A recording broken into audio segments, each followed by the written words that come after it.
Yeah, hi everybody. Jeff Prentice here. I want to talk about presentation and layout because it's something that I'm constantly talking to students about and taking points off for because presentation and layout is so important in everything that you do. So let's take a look at some tips here. First of all, what is web format? Now I'm in Dreamweaver right here, and I'm looking at one of my own web pages. Dreamweaver has a nice little utility at the bottom where it shows you just what your page is going to look like at a certain resolution. So let me just lift this up a little bit. There we go. Now, I have made, I think this div or this container is like 600 pixels wide, right? Because I'm pretty conservative on my website. So, but let's take a look at what this page would look like if somebody had their monitor set to 600 by 800, which is the old standard. You'll notice that it fits, but look at what size. Look at the biggest size that could fit on a 600 by 800 monitor, 760 by 420. Let's take a look at it at probably more of a standard. I mean, a lot of your laptops and things are going to be at even a higher resolution. I think mine is at, let me take a look at mine real quick. We'll bring it up. System prefs, displays. You know, I'm on a Mac, and mine's at 1920 1200, right? So you know, let's take a look at one that's kind of in the middle, 1024 768. So you can see down here that the biggest size that you would want, the biggest, say, Photoshop canvas that you'd want to fit on somebody's monitor that was at 1024 768 would be about 955 by 600. Okay, so does that kind of make sense in terms of web format?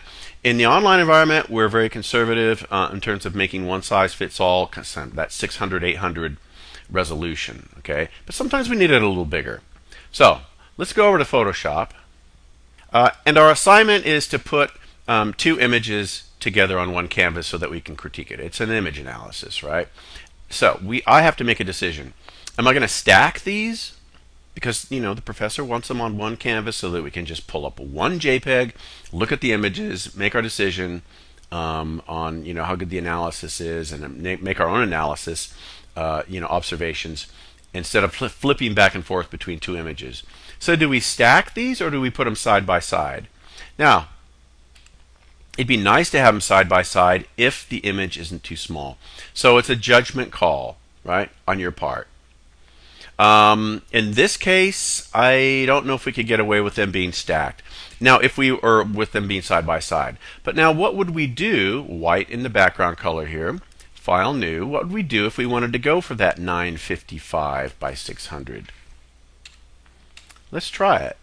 And then I would tell the professor, hey, you know, this is going to fit on monitors that are 1024 768, which most people are at this point. And so I'm going to try to put them side by side. Now you notice I just did a select all, copied it, pasted it. I'm going to do a Control T, and I'm going to resize it down, holding down my Shift key.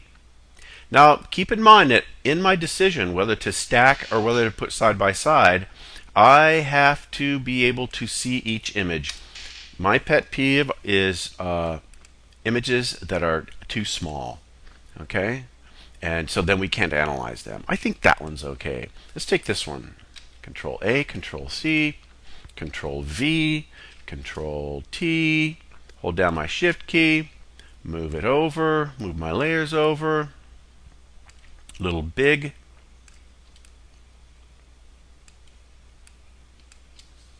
Okay. Now I think that's going to work. All right. Now, what's the last thing I need? I need a label. And you know how I like it labeled. I'm just recommending Arial Sans Serif 11 pixel in the corner. I'm going to do citation 1. I want to know the name and the location and any other information. And what am I going to have here? From left, citation location 1, you know, image name, citation 2, name, year. Okay? The very last thing I'm going to do here is crop excess canvas, save for web as a JPEG, post it along with my written description.